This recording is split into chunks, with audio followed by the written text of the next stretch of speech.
नमस्कार, आप देख रहे हैं VP न्यूज। हसपुरा में रविदास चेतना मंच के तत्वावधान में गुरु रविदास जी महाराज का 646वां जयंती धूमधाम से मनाया गया। इस अवसर पर प्रवक्ताओं ने अपनी बात रखी एवं जगत गुरु रविदास जी महाराज के जीवन संघर्ष को बताया एवं आधुनिक भारत में हो रहे परिघटनाओं पर भी चर्चा किया। गुरु रविदास जी महाराज समतामूलक समाज के पक्षधर थे। उन्होंने कहा, ऐसा चाहूँ राज्य में जहाँ मिले सबन को अन्न, छोट बड़ सब सम बसे, रविदास रहे प्रसन्न। तो ढोल गवार पशु शूद्र नारी ये सब है तारण के अधिकारी। पूरा एकदम झाल ढोलक से लेकर के एकदम गड़ा गड़ा करेगा। और यही ढोल गवार पशु शूद्र नारी ये सब है तारण के अधिकारी। जब दीक्षांत समारोह बिहार के शिक्षा मंत्री जब बोलता है तो यहाँ के तथाकथित ब्राह्मणवादी व्यवस्था के लोगों का पेट में चूहा कूदने लगता और मंदिर में छुपा हुआ आतंकवादियों का सरदार कहता है कि जो चंद्रशेखर को जीवा काट लेगा उसको 10 करोड़ का इनाम दिया जाएगा। यही तो सुंदर बात है, यही सुंदर बात है कि जो आतंकवादियों का सरदार कौन तो पूर्वक कह दल के जगत गुरु और परमहंस कहा गया पूर्वक जगत गुरु। वाह, अरे यही सुंदर बात है जो जिह्वा काटने का ऐलान करता है। और कल की बात कर रहा था, क्या राजस्थान में इंद्र कुमार मेघवाल को विद्यालय में घड़ा के पानी पी लेने से उसके दंड में तथाकथित ब्राह्मणवादी व्यवस्था के मास्टर ने पीट करके हत्या कर देता है। यही तो सुंदर बात है, यही तो सुंदर बात है। बाबा साहब डॉक्टर अम्बेडकर युग का शुरुआत हो गया है 1949 ईस्वी से। 26 नवंबर 1949 ईस्वी को जब बाबा साहब डॉक्टर अम्बेडकर द्वारा लिखित संविधान का शीर्ष नेतृत्व ने स्वीकार किया, उस दिन से अम्बेडकर युग का शुरुआत हो गया भाइयों। और हम न्यायपालिका को सम्मान करते हैं, न्यायपालिका को सम्मान करते हैं, लेकिन भाइयों जब गुजरात में दंगा हुआ था, जब गुजरात में दंगा हुआ और तथाकथित उच्च खानदान के ब्राह्मणवादी व्यवस्था के लोगों ने विकृष्मानों के साथ दुष्कर्म किया और उसके परिवार को हत्या करता है, वैसे उच्च खानदान के कारकों अपराधियों को गुजरात हाईकोर्ट ने बाइज्जत रिहा कर देता है। यही तो सुंदर बात है। अम्बेडकर को बोलते बोलते लोग 1 महीना तक उनको मनाने के लिए बोलता है।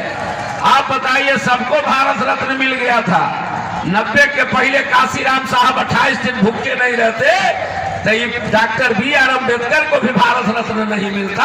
ये आप बात को जान लीजिए। सदन में 3 लोग बहुजन समाज पार्टी का बहन मायावती भी है उसमें, जो सदन में लोकसभा की सदस्य बना। और ये जो बहुजन समाज पार्टी के मानवर काशीराम साहब ने स्थापना करने के बाद 1990 के दशक में कहा कि जिसकी जितनी संख्या बारी सत्ता में उसकी उतनी हिस्सेदारी। और डॉक्टर BR अम्बेडकर को अगर नहीं दोगे भारत रत्न तो हम सरकार नहीं चलने देंगे। तो VP सिंह को लगा कि बड़ा गड़बड़ है। वही VP सिंह जिसका नारा लगाया था लोगों ने कि राजा नहीं फकीर है, देश का तकदीर है। जब डॉक्टर BR अम्बेडकर को भारत रत्न दे दिया तो नारा लगाया कि राजा नहीं रंग है, देश पर कलंक है। बात करना चाहता है लोग, 2 मिनट में नारा बदल गया। VP सिंह ने राजपूत परिवार में जन्म लिया, लेकिन उसने ऐतिहासिक काम किया। तो आपको फोटो पर कहूं मालूम न चढ़ावी तो मिलता होगा कोई। भारत दिया बाबा साहब को, लेकिन अपना शरीर भारत रत्न में हिला दिया बाबा साहब ने विप्र से। आपका असेंबली वहां जो लोकसभा में जो फोटो लगा था, जिसमें नेहरू का, गांधी का, तमाम लोगों का, राजेंद्र बाबू का, फलाना का लगा था, वहां आपका बाबा साहब का फोटो किसने लगवाया? तो माननीय काशीराम साहब, बहन कुमारी मायावती ने जो बातें बोध कर मैदान में 28 दिन भूखे रह कर की, तो विप्र सिंह ने लगाने का काम किया, तो नारा बदल गया साथी।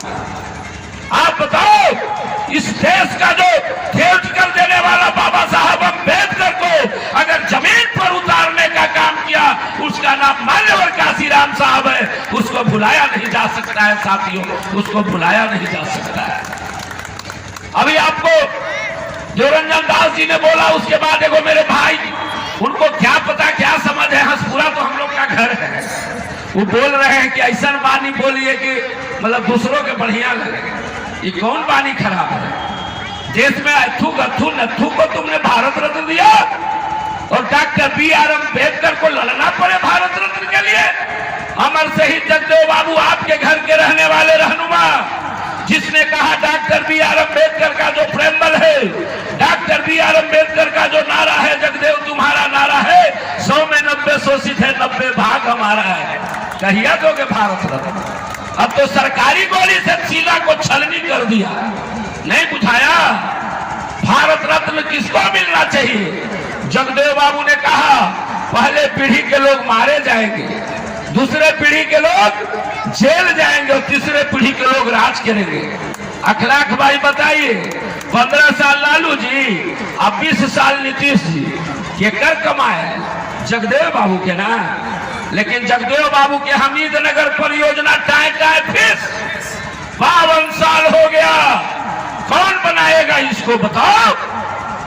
बिहटा और औरंगाबाद रेलवे लाइन जगदेव वर्मा का लिया हुआ संकल्प 1982 में 4 जुलाई को पास हुआ, कब बनेगा? 42 वर्ष हो गया। चाहता हूं कि ऐसी सभाओं में जब आप जाएं तो आप जो है कि किसी दल का नेता ना बन करके, कर्मचारी ना बन करके, डॉक्टर ना बन करके, अधिकारी ना बन करके जिस आयोजन में जाए वहां आप अम्बेडकरवादी बन करके जाए, आप संविधानवादी बन करके जाए, आप संत रैदास के विचारों के वाहक बन करके जाए, आप कबीरवादी बन करके जाए, आप फूलेवादी बन करके जाए, आप सावित्रीवादी बन करके जाए।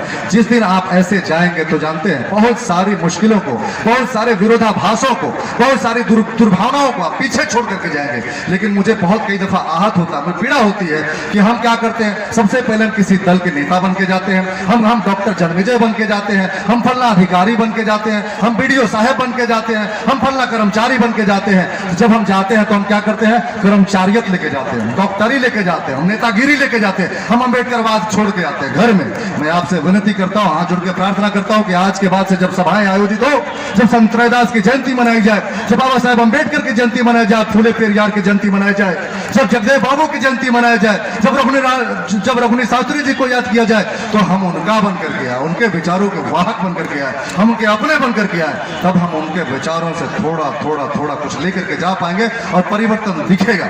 मैं इस मन से किसी पर भी किसी प्रकार का कोई टीका टिप्पणी, उनको खराब बोलना, उनको लज्जित करना, उनको अपमानित करने नहीं आया हूं, क्योंकि मैं आपका बन करके आता हूं, मैं अपना बन करके आता हूं, आपके चेहरों पर मुस्कुराहट देखने आता हूं, आपके चेहरों पर आत्मविश्वास देखने आता हूं।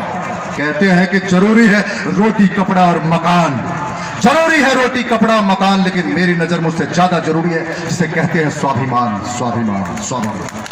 और आज यदि आप संत रैदास को समझने की कोशिश करते हैं तो उसी स्वाभिमान की समझ बनानी, उसी स्वाभिमान को जगाने आया हूं, उसी स्वाभिमान को आगे बढ़ाने आया हूं, उसी स्वाभिमान को लेकर के आप सबसे मंत्रणा करने आया हूं, उसी स्वाभिमान के बारे में विमर्श करने आया हूं। मैं किसी को गाली देने, किसी को नीचा दिखाने, कोई खराब बोल दिया, कोई अच्छा बोल दिया, मैं ये कतई कहने नहीं आया हूं। हमारी मुस्कुराती बहनें हैं, बेटियां हैं, उनको समझ तो आए कि संत रैदास ने हमारे लिए क्या लक्ष्य निर्धारित किया था, हमें क्या करना है, हमें कहां पहुंचना है, हमें किसके लिए पहुंचना है। डॉक्टर बन जाना ही मेरा पर्याप्त नहीं था, अम्बेडकर के विचारों को अपने सीने में लेकर के आपके बीच में आना जरूरी था। यदि ऐसी सोच नहीं है दिल में, तो फिर पढ़ना लिखना व्यर्थ गया। अंबेडकर की पहचान अंबेडकर के डिग्रियों से नहीं है, अंबेडकर की पहचान उनके सोच से है, समझ से है, फर्क से है, उनके संकल्पों से है। याद रखिएगा, क्योंकि उनका संकल्प सिर्फ उनके लिए नहीं था कि वो 32 डिग्रियां लेकर के लंदन से आएंगे और बस अपना जय जयकार हो जाएगा। नहीं, उनकी समझ, उनकी परख, उनका संकल्प 8 करोड़ दलितों के लिए था। हजारों साल के इनकी गुलामी के बंधनों को तोड़ने का संकल्प था। और अंबेडकर की पहचान अंबेडकर के तौर पर हमारे लोगों को आजादी दिलाने के तौर पर है। अंबेडकर इसलिए जाने जाते हैं कि आज हजारों लोगों, करोड़ों लोगों, असंख्य लोगों को मुस्कुराने का मौका मिला। हमारे जैसे अनगिनत लोगों को बड़ी बड़ी संस्थाओं में पढ़ने का मौका मिला। मेरा परिचय जानना चाहेंगे? मेरा नाम डॉक्टर जन्मेजय है। मैं विशेषज्ञ चिकित्सा पदाधिकारी की हैसियत से, अंग्रेजी में कहते हैं स्पेशलिस्ट मेडिकल ऑफिसर, मैं 2016 से आपके जिले में कार्य कर रहा हूं। लेकिन यहां पहुंचने से पहले मैंने all India institute of medical sciences, Hindi में बोलते हैं अखिल भारतीय आयुर्विज्ञान संस्थान, भारत के सबसे बड़े संस्थान में 4 साल पढ़ने का मौका मिला। क्या सबसे टैलेंटेड हम ही थे? अरे बाबा साहब का सपना साकार हुआ, बाबा साहब के उद्देश्य की पूर्ति हुई, बाबा साहब के दिए हुए संवैधानिक प्रावधानों की पूर्ति हुई, तब हमको उस दरवाजे से भीतर जाने का मौका मिला। वरना आज भी हमारे लोग कितने बिलबिलार है, कितने मुश्किल में, आपको पता नहीं है। और ऐसा है कि मैं घूमने में बड़ा विश्वास करता हूं, लोगों को सुनने में बड़ा विश्वास करता हूं, लोगों को समझने में बड़ा विश्वास करता हूं, लोगों से जुड़ने में विश्वास करता हूं। रोज किसी गांव में जाता हूं, रोज किसी गांव से हमारे पास लोग आते हैं, उनकी व्यथा सुनता हूं, लेकिन कई ऐसी बातें हैं जो बड़ी पीड़ा देती है। आज बनाव की बातें कम करेंगे, आज अनुभव की बातें करेंगे। जो आप ही के लोग हंसपुरा करो हमको फोन करते हैं, देखिए सर लड़ाई हो गया, देखिए सर हमको मार दिया, देखिए सर हम पे केस कर दिया। अरे इन बातों की यदि समझ नहीं बना पा रहे, कौन किसका है, कौन किसको मार रहा, कौन किसको प्रताड़ित कर रहा है, कौन किसका विरोध कर रहा है, कौन किसके साथ खड़ा नहीं है, तो हमको लगता है कि ऐसे आयोजन होने का कोई ज्यादा मतलब नहीं है। लेकिन बस थोड़ी बात तो मैं रैदास के बारे में जरूर कहना चाहूंगा। बहुत भ्रांतियां हैं, बहुत भ्रम है। इन भ्रम और भ्रांतियों को दूर करने के लिए जरूरी है यथार्थ क्या है उसके समीप जाया जाए। आज से 4-5 साल पहले मैं भी उन्हीं काल्पनिक कहानियों के पीछे पड़ा रहता था, मैं भी उन्हीं तथा कथित बातों को सुनकर के मैं भी खुश रहता था। हाँ ऐसा होता था, हाथ से कंगन निकलता था, गंगा कठौती में उतरती थी, मैं भी ऐसा बड़ा बेहवल होता था, बड़ा खुश होता था। लेकिन जब जब रैदास की किताबें पढ़ने लगी, जब जब डॉक्टर विजय कुमार तिरसरण की लिखी किताब पढ़ने लगी, जब डॉक्टर राजेंद्र प्रसाद की लिखी किताब पढ़ने लगी, डॉक्टर राजेंद्र प्रसाद ने लिखा है किताब कि जितने रैदास छुपा है उतने रैदास बाहर आए। ऐसी किताबों को जब ईमानदारी से पढ़ेंगे, जो पीएचडी किए हुए हैं, जो रैदास के विचारों से बहुत समीप जा चुके हैं, जो उन पर अध्ययन कर रहे हैं, जो उन पर शोध कर रहे हैं, जो शोध के विद्यार्थी, जब उनके लिखे हुए कार्यों को पढ़ेंगे, उनके किताबों को पढ़ेंगे, तो पता चलेगा कि क्या बात है। डॉक्टर बाबा साहब भीमराव अंबेडकर की किताब पढ़नी है, उसका नाम है क्रांति प्रतिक्रांति। और ये क्रांति प्रतिक्रांति कोई आज की चीज नहीं है भैया, ये हजारों साल पुरानी है। हजारों साल पहले हमारे जितने भी महापुरुष हुए, उन्होंने यदि हमारे फेवर में या हमारे हक अधिकारों के लिए कोई आवाज उठाई तो उनको क्या किया गया? उनका विरोध किया गया। कैसे विरोध किया गया? लाठी लेके नहीं, उनके विचारों को दफन करके, उनके बारे में दुष्प्रचारित करके, उनके बारे में झूठा प्रचार करके, उनके विचारों को कुछ लाव लश्कर लगा करके खत्म कर दिया गया। संत रैदास के बारे में भी ऐसा ही कुछ हुआ। संत रैदास के बारे में हम सब जानते हैं कि वे बहुत ही गुरु, महान गुरु थे, ज्ञानी व्यक्ति थे, पुरुष थे, बहुत माने जाने पुरुष थे। लेकिन क्या हम जानते हैं कि वे क्रांतिकारी व्यक्ति थे? वो सूर्य पुरुष थे, वो ऐसे व्यक्ति थे जिनको समाज की बुराइयों पर बड़ी पैनी दृष्टि थी। आज हमारे साथ हमारा संविधान है, संविधान है कि नहीं है? हमारा संविधान करता है समता, स्वतंत्रता और जस्टिस फॉर ऑल, यानी कि सबको समानता का अधिकार है, सबको स्वतंत्रता मिले, सबके साथ न्याय हो। वह पुस्तक में लिखा हुआ है कि ब्रह्मणस्य मुखमासित बाहुरा जन्य कृता उरु ततस यद वैस पद भयाम शूद्रो अजायत। ये हमार बात तब लिख देती है। और इतना ही नहीं, मनु विधान जो चलता था, मनु स्मृति में लिखा हुआ है प्रथम अध्याय 31 श्लोक में कि लोकानम तु विव्यर्थ मुखबाहुर प्राप्त ब्राह्मणम क्षत्रियम वैश्यम शूद्रम च निर्वातता। यानी कहने का मतलब हुआ कि ब्रह्मा की मुख से ब्राह्मण की उत्पत्ति हुआ, ब्रह्मा की छाती से क्षत्रिय यानी राजपूत का जन्म हुआ, और ब्रह्मा की कमर से वैश्य की जन्म हुआ, और ब्रह्मा की पैर से शूद्रों का जन्म हुआ। लेकिन मैं पूछना चाहता हूं,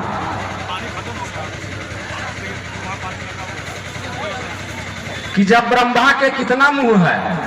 यहाँ साइकोलॉजी बताता है, विज्ञान बताता है कि जो जिस जाति में जन्म लेता है उसका रंग रूप आकार जरूर मिलता है। तो ब्रह्मा के 4 मुंह, ये हम कह देते, हमारे बाप दादा का लक्षण। ब्रह्मा के 4 मुंह, अरे बुड़बक तब ब्रह्मा के से पेट मुंह से जन्म लिया तो कम से कम तोहनी को दूगो मुंह होए के चाहिए, कम से कम ओहू न तारा जे। अरे कम से कम दूगो के तो होवे का ना चाहिए, हमनी के तो एका को हमनी के है। और इतना ही नहीं कहा, अगड़ी जाति के लिए एक बोला मनु स्मृति अध्याय और श्लोक नंबर 31 में, ब्राह्मण 10 वर्ष तू 7 वर्ष तू भूमिपम पिता पुत्र बीजानियत ब्राह्मण यस्तु तयो पिता। यानी 10 बरस का लौंडा ब्राह्मण के और 100 बरस के राजपूत भाई, वह लौंडा 10 बरस के बाप लगता थी ना वो बेटा लगता थी। यही तो कहल गेली।